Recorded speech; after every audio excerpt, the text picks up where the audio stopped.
తెలంగాణలో బీసీలకు రాజ్యాధికారం సాధించడమే లక్ష్యంగా పోరుబాట పట్టనున్నట్లు ఎమ్మెల్సీ తీన్మార్ మల్లన్న ప్రకటించారు. మంచిర్యాలలో జరిగిన బీసీ సదస్సులో ఆయన మాట్లాడుతూ 2028 నాటికి తెలంగాణలో ఒక బీసీని ముఖ్యమంత్రి కుర్చీలో కూర్చోపెడతానని అన్నారు.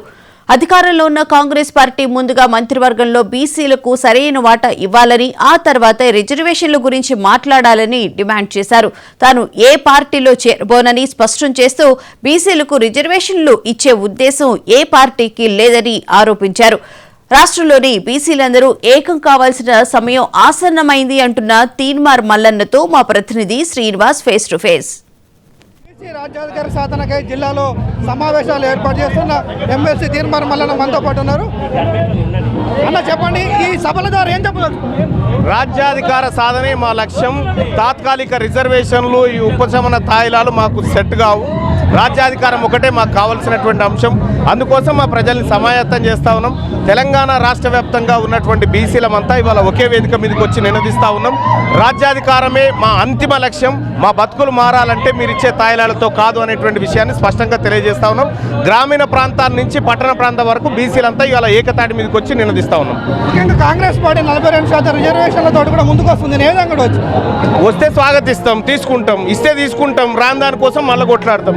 నేనేమంటున్నా, కాంగ్రెస్ పార్టీ 42% రిజర్వేషన్లతో వచ్చే కంటే ముందు అవకాశం ఉన్నటువంటి మంత్రి పదవుల కాడ ఫస్ట్ ఆ పర్సెంట్ కంప్లీట్ చేయండి.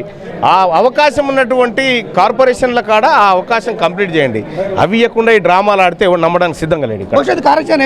ఖచ్చితంగా తెలంగాణ రాష్ట్రంలో 2028లో బీసీ ముఖ్యమంత్రి నా సీట్ మీద కూర్చుని పెడతాం. ముఖ్యంగా ఇప్పుడు బహుజనులకు సంబంధించి మారవాళ్ళకు వివాదం జరుగుతుంది. ఏ విధంగా చూడతారు? మళ్ళీ ఏం కామెంట్? నో కామెంట్ అన్న.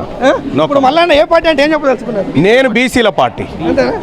ఇది ముఖ్యంగా మళ్ళీ చెప్తున్నటువంటి పరిస్థితి.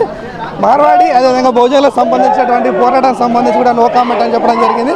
అంతేకాకుండా తను ఏ పార్టీ అంటే మాత్రం ప్రస్తుతానికి తను బీసీ పార్టీ అనే విషయాన్ని అయితే మళ్ళీ స్పష్టం చేసినటువంటి పరిస్థితి కనిపిస్తుంది. ఓవరాల్గా బహుజనుల సంబంధించినటువంటి కార్యక్రమాలను అయితే మాత్రం జిల్లాలుగా అయితే మళ్ళీ ఏర్పాటు చేస్తూ ఉన్నారు. ముఖ్యంగా 42 రిజర్వేషన్ ఏదైతే ఉంటుందో కాంగ్రెస్ పార్టీ ముందుకెళ్తున్నటువంటిది. ముందుగా మంత్రివర్గంలో మాత్రమే 42% మంత్రివర్గంలో కేటాయించిన తర్వాతనే జనాల్లోకి వెళ్ళాలని చెప్తున్నైతే మళ్ళీ చెప్తున్నటువంటి పరిస్థితి కనిపిస్తుంది. సంతోష్ కలిసి శ్రీనివాస్ హైదరాబాద్.